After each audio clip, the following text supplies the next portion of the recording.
studios of KPFK Pacifica Radio in Los Angeles, this is Uprising, and I'm Sonali. It's Monday, July 6th, 2015. Greeks reject austerity measures in a historic referendum, and Finance Minister Yanis Varoufakis resigns. We'll turn to Costas Panayotakis for more. And is Puerto Rico the U.S.'s Greece? Jubilee USA's Andrew Hanauer will explain if the analogy holds. Plus, as Donald Trump's business ventures fail over his anti-Latino hate speech, we'll turn to Alex Nogales of the National Hispanic Media Coalition that led the fight to dump Trump. That's coming up after the news. Joining us now to analyze today's headlines is Rahul Mahajan. He's a sociologist and author of Full Spectrum Dominance, U.S. Power in Iraq and Beyond. Hi, Rahul. Hi, Sonali. U.S. stocks opened lower this morning in response to the landslide Greek referendum against austerity, but not as low as some had predicted. Paul Hickey, the head of Bespoke Investment Group, told his clients that, quote, the market remains faithful that the European Central Bank and other European institutions have done an adequate job firewalling the Eurozone against Greece, end of quote. But in Europe and Asia, stocks sharply fell this morning. The results of the Greek referendum surprised many, with 61% of the voting public deciding not to go along with the International Monetary Fund's approach to fiscal stability. It's not yet a done deal that the vote means a Greek exit from the Eurozone. A Eurozone emergency summit is being held tomorrow to decide what comes next. Now, after the news today, we'll have an in-depth discussion of Greece as well as of the resignation of the finance minister. But briefly, Rahul, what do you make of this comment by the investment group manager that the market remains faithful that Europe will prevail? Well, I think that there are two questions. One is that has Europe firewalled itself against the implications of a Greek exit? And that is probably true. The situation is very different from when it was what it was several years ago, when there was the question of potentially multiple countries following Greece's lead or some kind of systemic failure. So in that sense, I think he's right. The other question, though, is whether Europe will prevail over the Cyprus government in terms of some kind of austerity deal. And there, I think, again, Cyprus has tried very hard to signal, especially now with the resignation of Varoufakis, that he is very willing to compromise. He has the backing of the Greeks to resist extreme austerity, but he's basically looking for them to throw him some kind of a bone. So I think right now the ball is in the Troika's court. And we'll have more in a few minutes on this story. More than 10,000 people gathered on the streets of Toronto in Canada on Sunday, reflecting a diverse and unprecedented coalition of Indigenous activists, environmentalists, organized labor, and even celebrities such as Jane Fonda and David Suzuki. The gathering was dubbed the March for Jobs, Justice and the Climate and was the flagship event for a series of similar marches throughout Canada. And well-known Indigenous activist Clayton Thomas Mueller said, quote, today's whole theme of jobs, justice, and the climate is that it really starts with justice. Justice meaning respecting the rights of Indigenous peoples, respecting migrant workers, and definitely respecting those who are hit first and foremost by climate change. That's the poor. End of quote. The gathering took place just before the Climate Summit of the Americas is held in Toronto. Rahul, this event got very little U.S. coverage. How important is this movement in Canada? Well, I think the movement in Canada is at about the same place as the movement in the United States, and you can even see, relative to population, similar numbers turning out for large marches. Obviously, the movement in Canada has been incredibly unsuccessful. In the last 10 years, we've seen Canada being perhaps the single biggest disappointment in terms of global climate change accords, much more so even than the United States. I think one thing that is very different about the Canadian movements is they focus much more on First Nations and on the differential impact on the most vulnerable, whereas the U.S. movements are mostly about broad impacts on the middle class. And finally, a 4th of July release by the anti-secrecy group WikiLeaks revealed the specific phone numbers of Brazilian officials that the NSA had been monitoring. WikiLeaks explained that not only was President Dilma Rousseff targeted, but also her assistant, her secretary, her chief of staff, her palace office, and even the phone in her presidential jet. The U.S. waged an economic espionage campaign against Brazil, spying on those responsible for managing Brazil's economy, including the head of its central bank, and also extensively targeted Brazil's diplomacy. The Intercept, in collaboration with WikiLeaks, analyzed the data and said these new revelations extend far beyond the prior ones and are likely to reinvigorate tensions. But Brazilian officials dismissed the news, saying they were moving forward and preserving ties with the U.S. 2 years ago, the Guardian newspaper had published NSA whistleblower Edward Snowden's data on the NSA's surveillance of Brazil's leaders. Well, Rahul, why do you think Brazil is dismissing these revelations so easily? Well, off the top of my head, 2 or 3 reasons. One is that it's already been big news, and yes, there may be more detail now, but it's probably mostly stuff that the Brazilian government assumed when the first revelations came out. Second, it's important for governments like Brazil to make an initial strong complaint against this kind of thing, but if they persist against the United States, they often just show up their own weakness because the U.S. is committed to global surveillance, and further complaints are not going to lead to any actual change in policy. And third, at least in private, it seems that Obama has been relatively conciliatory with Rousseff, and while not making any explicit promises, has really tried to smooth things over. So she may be hopeful of better things to come in the future. We'll see how it plays out. Thank you, as always, Rahul, for joining us. We'll talk to you again next week. See you then. Rahul Mahajan is a sociologist and author of Full Spectrum Dominance, U.S. Power in Iraq and Beyond. This is Uprising. We'll be right back after the break.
Welcome back to Uprising. I'm Sonali Kohatkar. A day after Greeks resoundingly voted against austerity measures in a historic referendum, the charismatic and defiant Finance Minister Yanis Varoufakis announced his resignation to the shock of many.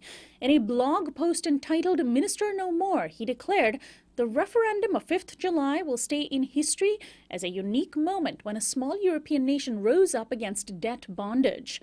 Earlier, Varoufakis had accused the troika of creditors of terrorism against the Greek people.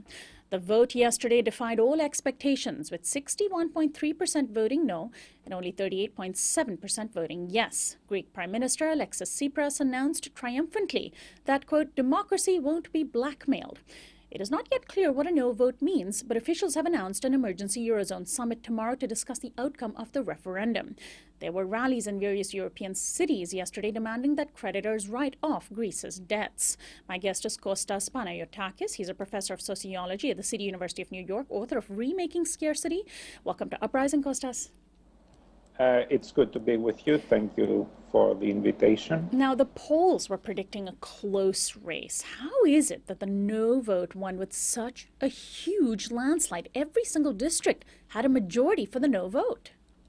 Yeah, it was quite a surprise. I mean, even newspapers affiliated with Syriza, the left-wing ruling party, predicted a very close vote. I think apparently there was a change in the dynamics late in the campaign. There was a huge rally in favor of no Friday night in downtown Athens. That probably played a role. And also there was a very heavy-handed attempt at intervention by European officials who, till the very last minute, were basically threatening Greeks that you have to vote yes or else you are going to be ejected from the Eurozone. So I think that may have also backfired. Now, what exactly does a no vote mean at this point? I know that a lot of it is up in the air. There's a Eurozone summit emergency meeting tomorrow, and I understand just minutes ago, Christine Lagarde, the head of the IMF, has indicated that the IMF, quote, stands ready to assist Greece if requested to do so. This is the IMF's first response since the referendum. Does that indicate that creditors might realize that they may have pushed Greece too far? Well, that remains to be seen, of course. I think a yes vote would send a signal of unconditional surrender to austerity, so it would certainly be a catastrophic result. The no vote would not lead to an end in austerity, unfortunately, but it does create a better environment for the anti-austerity forces in Greece to resist any new austerity measures that are imposed.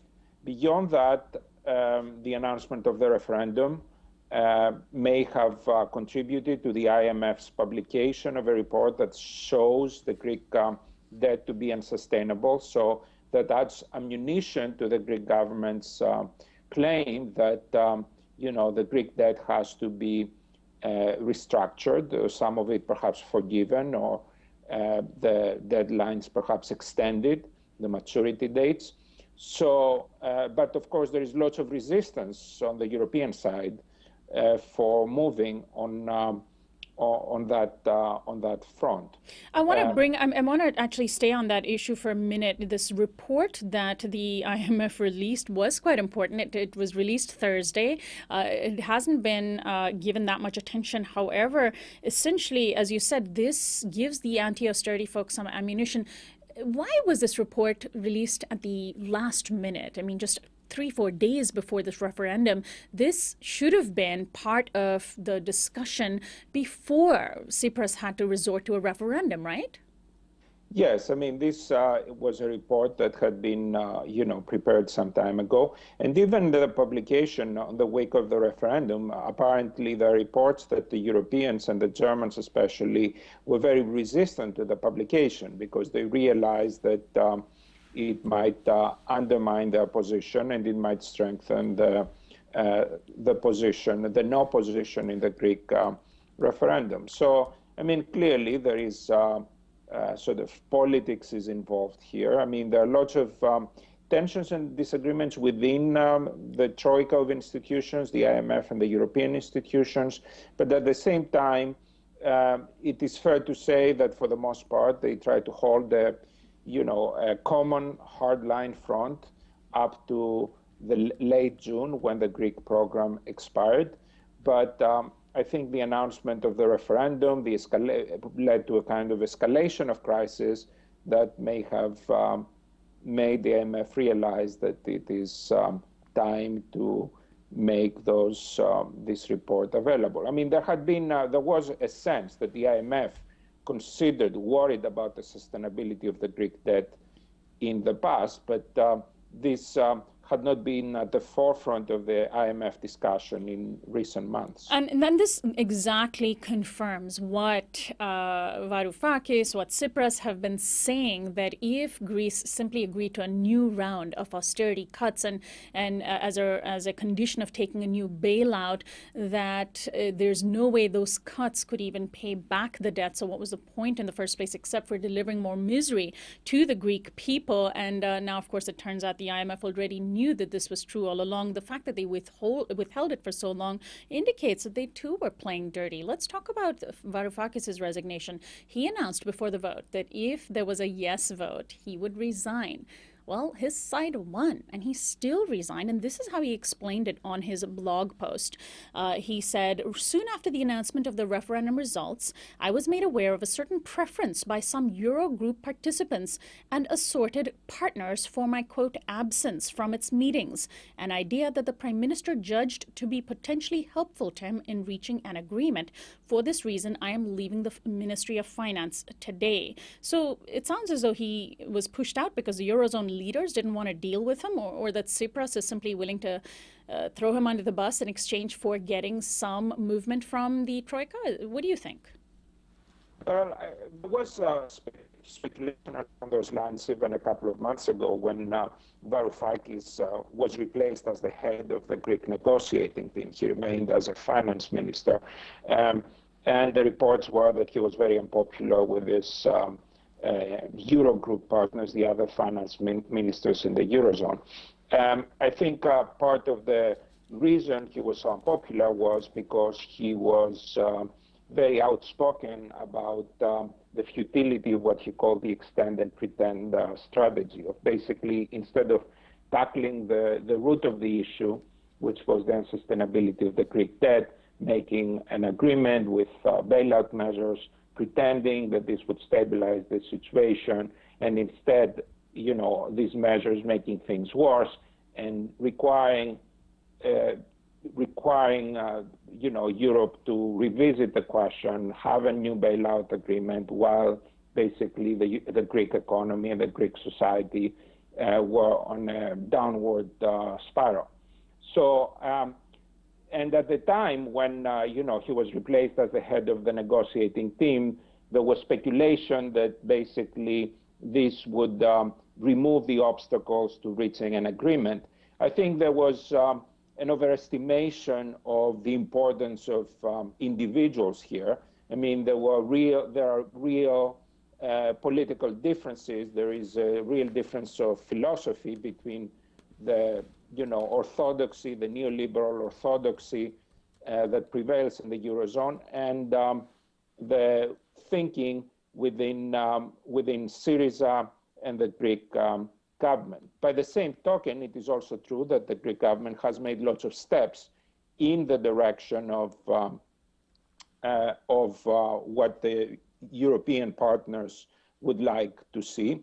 And by contrast, I think the European side has been much more intransigent, following a sort of tactic of economic strangulation of the country, so as to basically force the Syriza government to basically continue business as usual, thus sending to the rest of the continent the message that there is no alternative, that basically neoliberal austerity is the only game in town. Do you think there is a split within Europe on the Greek referendum, with Germany sort of leading the camp that sees Europe as simply better off without Greece altogether, and other nations realizing, maybe like Italy and France, that the Troika essentially pushed Greece too far and didn't compromise enough?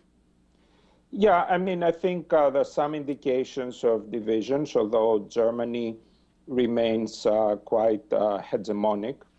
And I think even, it's the Chancellor Merkel is worried about the prospect of a Eurozone rupture. She doesn't want this to be part of her legacy. But I think there are sort of contrasting fears within the Eurozone. I mean, on the one hand, the European elites fear the long-term implications of a rupture in the Eurozone, the fact that financial markets would no longer see it as a permanent arrangement. And next time there was a crisis, they would start speculating as to which would be the next country that would leave the Eurozone, thus making the Eurozone much less stable. But at the same time, they're also fearing a political domino effect, because they fear that if they make concessions to Syriza, then people in other parts of Europe who are also suffering from brutal austerity will get the idea that perhaps we should follow the example of the Greeks. We should vote for, left-wing anti-austerity forces and get a less painful deal.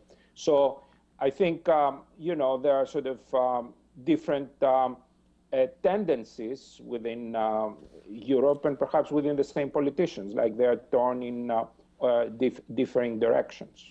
Now, there's also news breaking this morning that some European officials are just questioning the legality and legitimacy of the entire vote in Greece. Do you think that will go anywhere?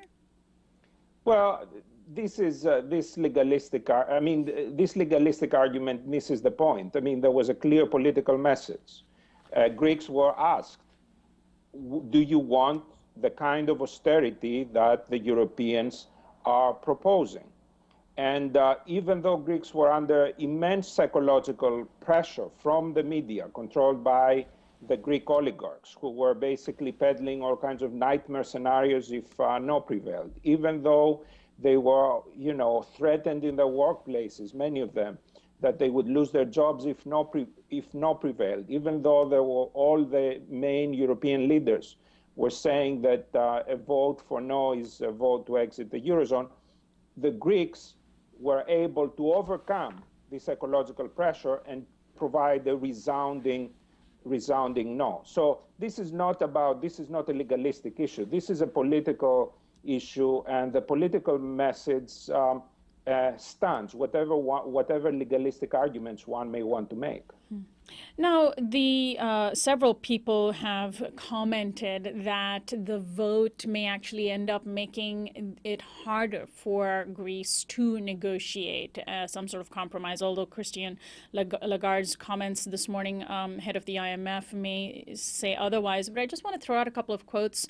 The New York Times just straight up saying Greece risks paying a high price for the vote. If anything, Mr. Tsipras is likely to find it harder rather than easier to strike a new financing deal quickly with European creditors. And then Sigmar Gabriel, the German vice chancellor, told press that rather than a no vote improving Greece's negotiating position, the Greek prime minister had, quote, torn down the last bridges across which Europe and Greece could move toward a compromise. Are these just naysayers, or are they onto something? Well, I mean, the alternative, a yes vote, would be unconditional surrender to a harsh austerity program that does not work.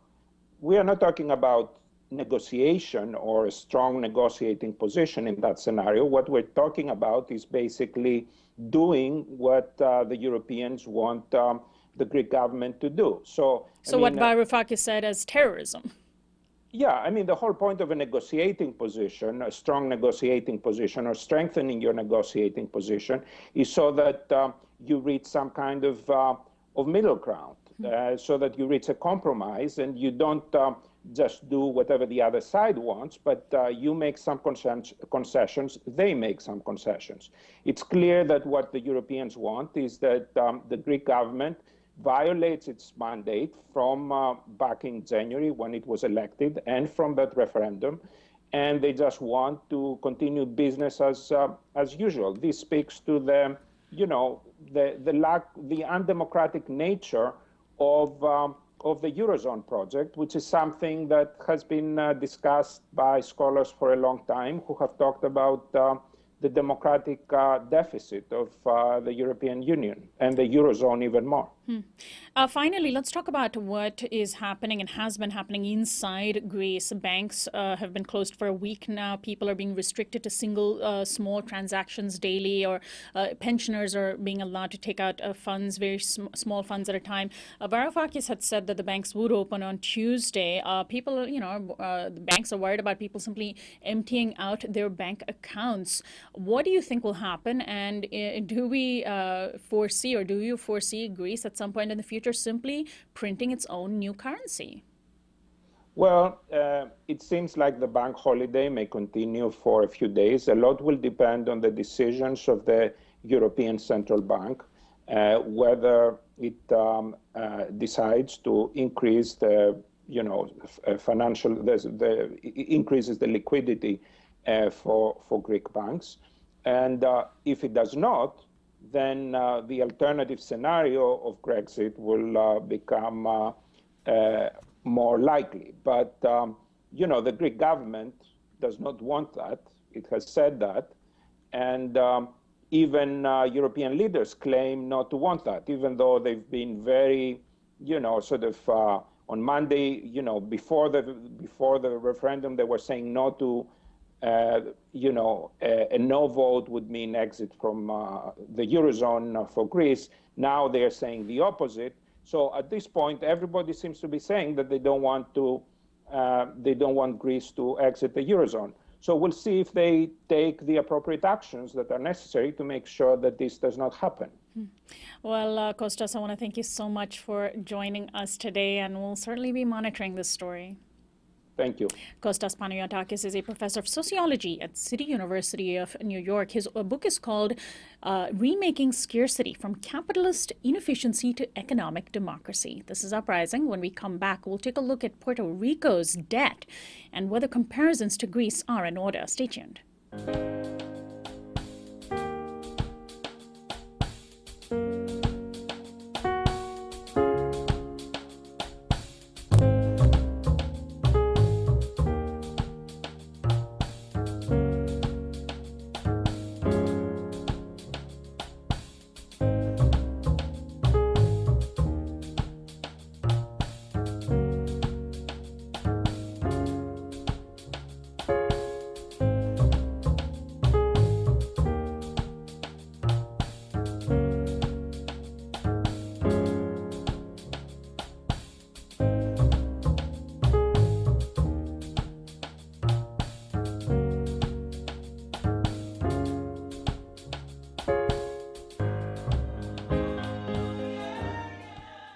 Welcome back to Uprising. I'm Sonali. The Caribbean island of Puerto Rico is drawing comparisons to Greece these days. The U.S. territory is $73 billion in debt and is unable to pay it back. The local government has begun rationing water, shutting down schools, and watching its healthcare system implode. More than 1 million people have left the island over 10 years to the mainland U.S., most of them in the last few years alone because of the current economic stress. In an interview with the New York Times, Puerto Rico's governor, Alejandro Garcia Padilla, said, quote, "My administration is doing everything not to default, but we have to make the economy grow. If not, we will be in a death spiral." The Puerto Rican energy company PREPA has a July 1st deadline to make a $400 million payment on its debt. Where the funds will come from, no one knows. If the government defaults on its payment, it will be the largest default ever in the history of U.S. municipal bonds. My guest is Andrew Hanauer. He is the campaigns director with Jubilee USA. Welcome to Uprising. Thanks so much for having me. Well, let's talk about why this is happening. CNN described it this way, quote, "The Commonwealth's problems stem from massive government overspending, a big dependence on debt, and a costly, inefficient energy system." Is that it? Well, I think all those things are probably a big part of it. And I think, you've also seen over the last number of years the problems have compounded themselves. So you have basically any Puerto Rican who has the ability to leaving the island and coming to the United States due to the special status that it has. And basically those are the folks who can afford a plane ticket. And so you have the tax base also being eroded. You have very low taxes, very low corporate taxes, capital gains taxes. And so you have an inability to raise the funds necessary to avoid being reliant on debt. And so why does the energy company owe so much money? Why is Puerto Rico's energy system so inefficient? I'm not sure about the exact causes of the inefficiency in the institution itself. I mean, I think that the issue at this point is how do you get it to a point where it's no longer inefficient, where it's serving its people, and where it's not so indebted that the nation is basically incapable of funding basic services, as you mentioned. So I think that's the issue now, is that there's certainly been mismanagement in the past. There have been problems with government spending and so forth. How do we now fix those issues and get Puerto Rico to a place where it's not caught in what you mentioned the governor referred to as a death spiral? Now, Puerto Rico is a U.S. territory. Since that is the case, isn't it the responsibility of Washington, D.C. to bail it out? Why has President Obama openly refused to do so? Well, I think, before you even get to a bailout, I think the first question is, can Puerto Rico file for bankruptcy, which every other state has the ability to do. There seems to be a consensus that it was basically a typo or an error in U.S. law that prevents Puerto Rico from having the same access to basic bankruptcy protection that a place like Detroit has and that every other U.S. municipality has. And so that's the big push right now, before even getting to the question of bailouts. Can Congress agree to pass a law that allows Puerto Rico to access bankruptcy? And that's the fight that's happening right now. And I think we're even seeing that fight become an issue in the presidential campaign. Right. So if the situation in Puerto Rico is so terrible, where water is being rationed, schools are being shut down, what lies in the future of the island? What can actually save it? Because I think the term death spiral by the governor, Governor Padilla, is quite accurate. Well, it is, and I think what happens next will in large part depend on whether or not Puerto Rico can access bankruptcy or how it deals with its debt. Debt is absolutely, at the root of inequality. The IMF has said that globally. You're seeing it in Greece. You're seeing it in Puerto Rico. We've seen it traditionally in countries all across the world. With Puerto Rico, you have 80% of children living in high poverty areas, and you compare that to the U.S. average, it's about 11%. Puerto Rico has 44% of its population living in poverty. So there's huge consequences to the fact that Puerto Rico owes this much debt. And the question is, how do you get them out of debt? Number one, first, and then how do you prevent them from going back into debt in the future? And bankruptcy is a big part of that. It's a basic protection that we need to have in place, both for people and for territories, states, countries, etc. Now, are comparisons between Puerto Rico and Greece accurate? Do you see them as part of the same issue, this sort of, the supremacy of global capital at the expense of the needs of ordinary human beings? Well, I think there's two things that they very much have in common. I mean, there's certainly unique aspects to both. Greece is certainly the most indebted, or the country in the quote-unquote developed world that is the most indebted, has the most debt problems. And certainly Puerto Rico's unique status in neither a country nor a U.S. municipality, makes it a unique situation. But I think the two things that you see in both places, one, austerity simply does not work.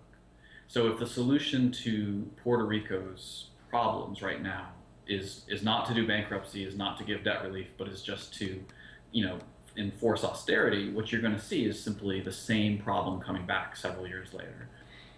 We saw that with Greece, where austerity simply did not work. It's not an ideological point even, it's just simply a fact. It doesn't work. And so, imposing those sorts of cuts, aside from the terrible human cost, is really just not effective. I think the other thing that they have in common is that neither one can access bankruptcy. So we don't have a system of bankruptcy for countries. So Greece has not had a neutral, fair, transparent system that it can access to deal with its debt problems comprehensively. Instead, you just have these disputes where you go back and forth and nobody is really able to mediate them effectively. Now, the Wall Street Journal ran an interesting article headlined, Puerto Rico's pain is tied to U.S. wages. And it says, economists say island's use of the mainland's minimum pay helps crimp its economy. So basically, people are being overpaid in Puerto Rico, according to the Wall Street Journal. What do you make of this analysis?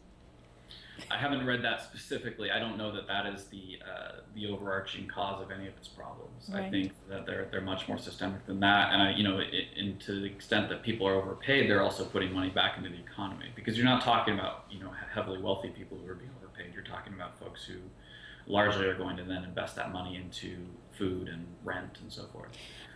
And Puerto Ricans have been leaving the island by the droves, many going to New York City or Florida looking for a better life. When they get here, of course, they find it just as hard to have economic opportunities. And that in turn also impacts the island's economy, because the ones who leave are now not paying taxes into the treasury, but neither are they necessarily able to send back remittances to their relatives, because they may be struggling here on the mainland as well, right? Sure. Absolutely. I mean, all those things are absolutely factors, and especially the tax base.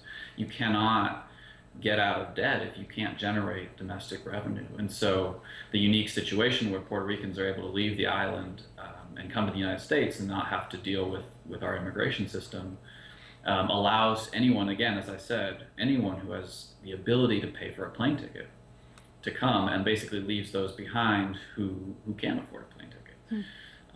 And that's a huge impact on the domestic economy. And again, it's this issue of a spiral. If you continue to decimate the economy, if you continue to impose austerity, you will have more people wanting to leave. and then you'll further erode the tax base and further prevent the island from being able to fix its own problems. So what is the solution, Andrew? What does your organization, Jubilee USA, think needs to happen? What about organized labor in Puerto Rico? There's a progressive political party there as well. What does the left think needs to happen with Puerto Rico? Well, Jubilee USA, the organization I work for, we were founded to win debt relief for very poor countries, which were, spending much more on debt than on education and healthcare. And so we see that debt as crippling, basic needs. At the same time, I think our work is focused on trying to win solutions not just to poverty, but to the initial debt in the first place. How do you keep countries from going into debt? Our work has been heavily supported by both sides of the political aisle. We've won major debt relief victories from Presidents Clinton, President Bush, President Obama. And so I think that, the solution of bankruptcy, which again is not going to solve all of Puerto Rico's problems, but I think is the absolutely necessary first step. That's not a liberal solution. That's a basic, accountable, sensible solution that, again, we're able to access. Mississippi, California are able to access. Puerto Rico should be able to access it. And you have a professor of law at the University of Michigan saying that basically this was a typo and that this is really a non-controversial issue. There's not much reason why Puerto Rico should not be able to get that basic type of protection. And there is essentially a battle in Congress right now to determine how to move forward with Puerto Rico if it can get the same kind of privilege that U.S. states are getting and correct that what you characterized as a typo. How do you think that will play out? Well, it's very interesting because there are folks on the other side of that issue who are going to be lobbying very heavily for it to be defeated. We did see recently Jeb Bush came out in favor of it. It has, I think, pretty broad support from Democrats in Congress, and I think a lot of Republicans have not come out, publicly one way or the other. Now some of it will depend on specific committees and who can, who's willing to move it forward and so forth. But I think that it will be very interesting, especially in light of the presidential campaign, because so many Puerto Ricans live in Florida. You have two prominent Republican candidates from Florida. And so there will be some pressure on folks from both sides to take a position either direction. Well, we'll see how it plays out. I want to thank you so much, Andrew, for joining us today and sharing your insight. Thanks so much for having me. Really appreciate it. My guest, Andrew Hanauer, is the campaigns director of the group Jubilee USA. This is Uprising. When we come back, we'll take a look at the campaign to dump Trump. Stay tuned.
Welcome back to Uprising. I'm Sonali.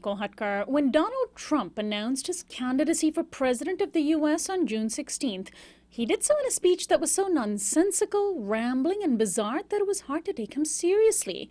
But his speech was also offensive and racist, particularly when he discussed immigration. Here's a taste of what he said.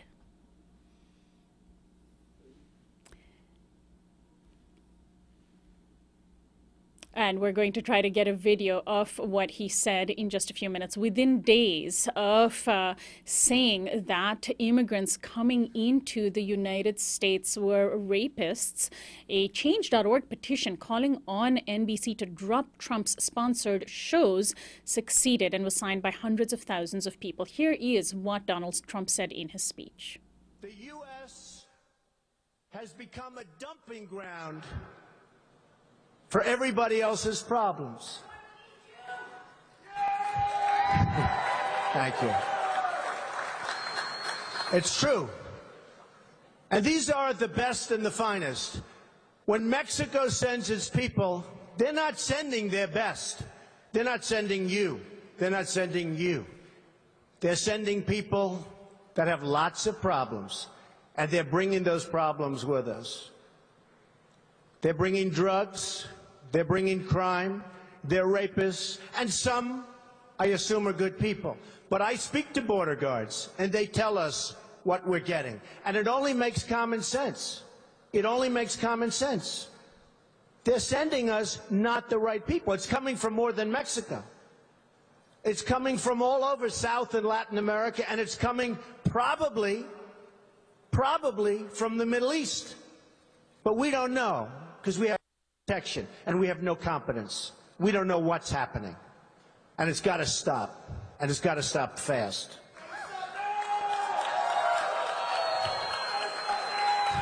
Donald Trump, a small taste of his presidential candidacy announcement. Univision, the world's most popular Spanish language network, dropped Trump's programs right away, and Trump responded by filing a $500 million lawsuit against them.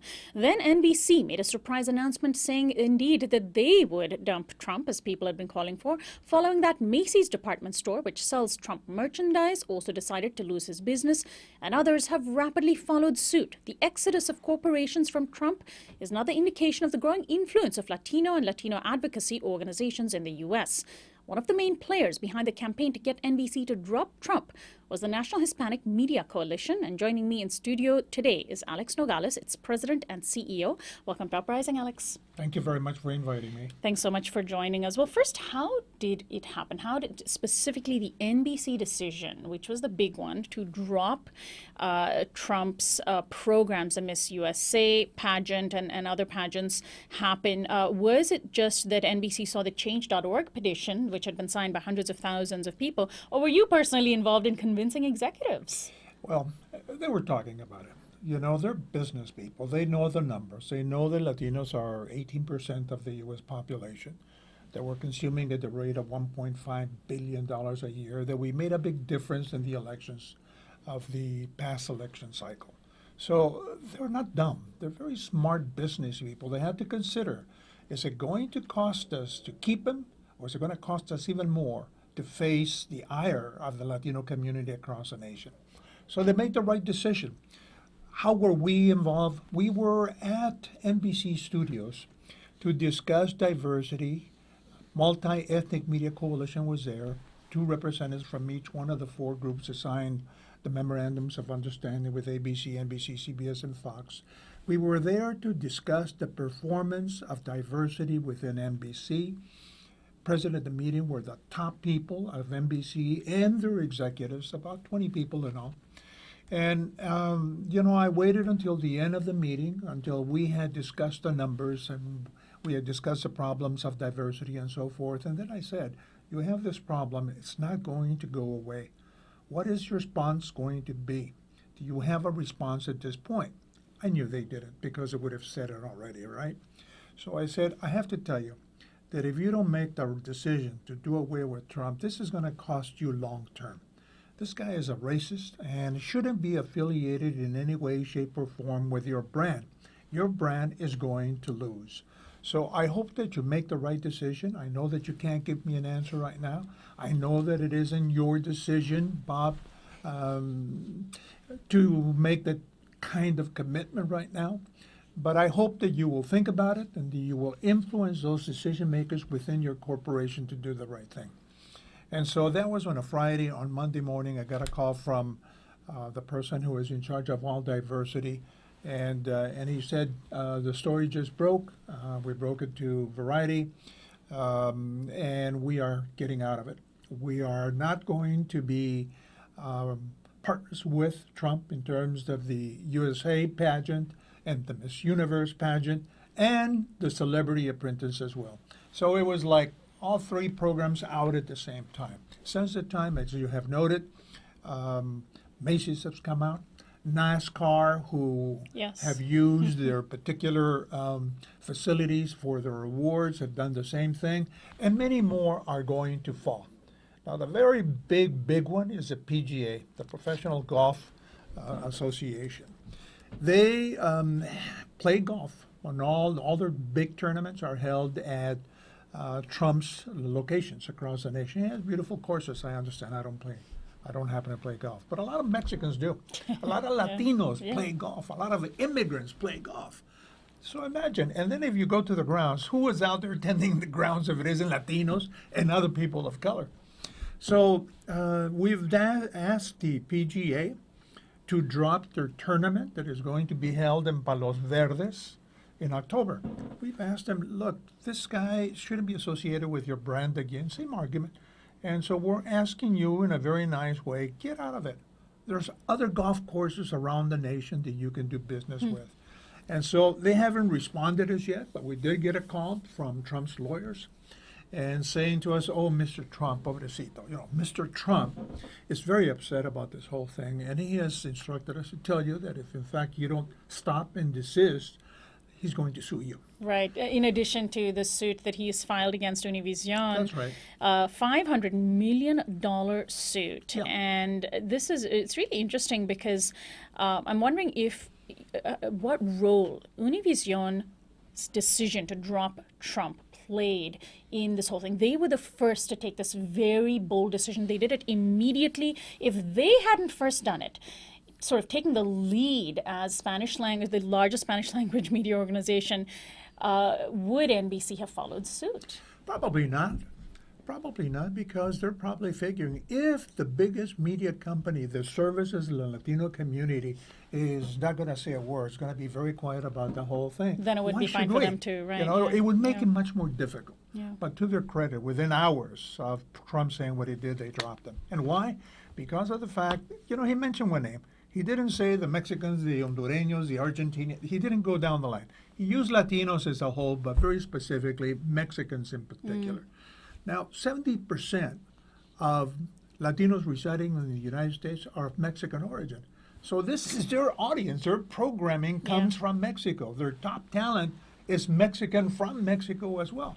So they did the right thing, and they did it like that. Now, actress America Ferrera, who's actually Honduran, wrote a scathing critique of Trump, and she said, remarks like yours will serve brilliantly to energize Latino voters and increase turnout on election day against you.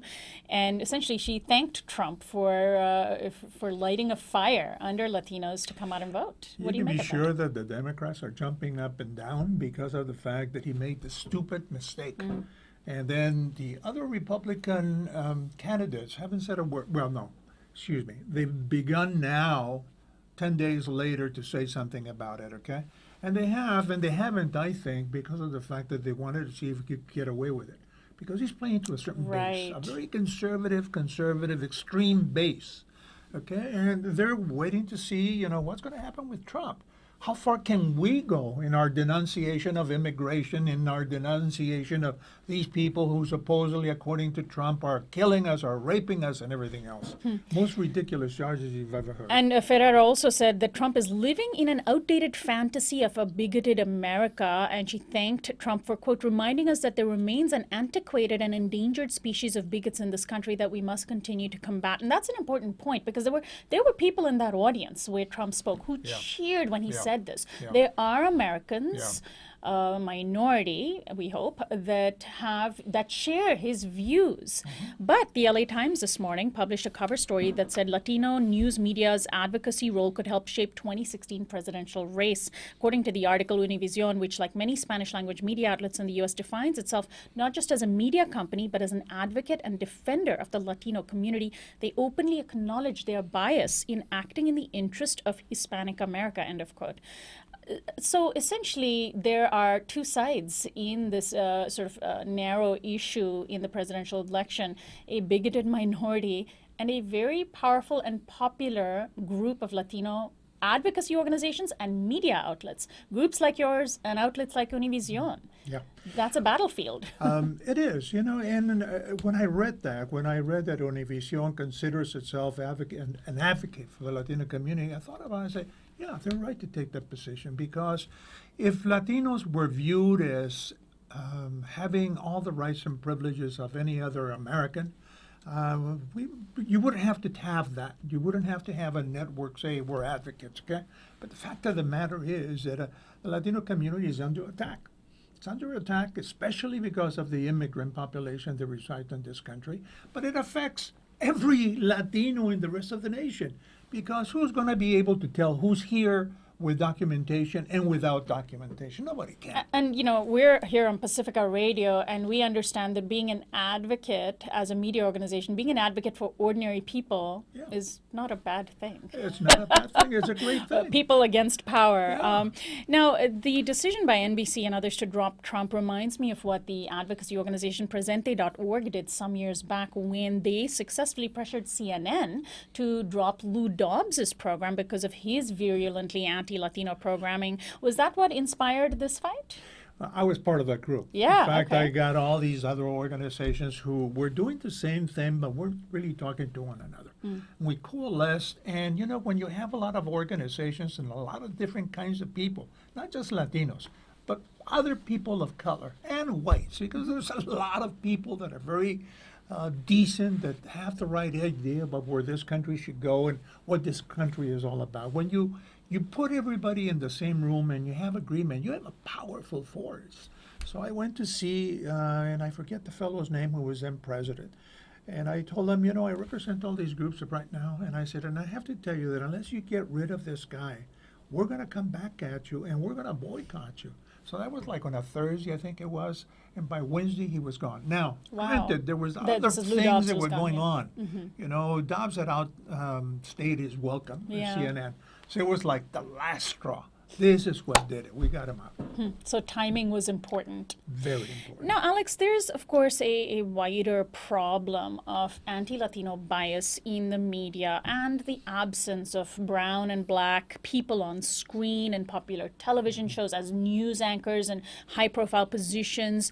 When Latinos are cast in films, they're, still maids and housekeepers, nannies or gardeners, or worse, drug dealers, which feeds into the perception of the bigoted minority. How does that contribute to the climate in which Trump thinks he can speak this way?